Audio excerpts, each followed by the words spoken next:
ముంబై ఇక్కడ రోజు కొన్ని లక్షల మంది దిగుతుంటారు. పొట్ట చేత్తో పట్టుకొని మెల్లగా ఎలాగోలా బతకడం కోసం వస్తుంటారు. ఇప్పటి వరకు అందరూ అలా వచ్చిన వాళ్లే, ఒక్కడు తప్ప.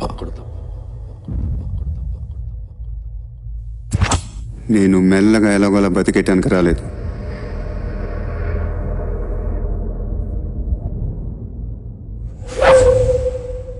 ముంబైని ఉచ్చపోయించడానికి వచ్చాను.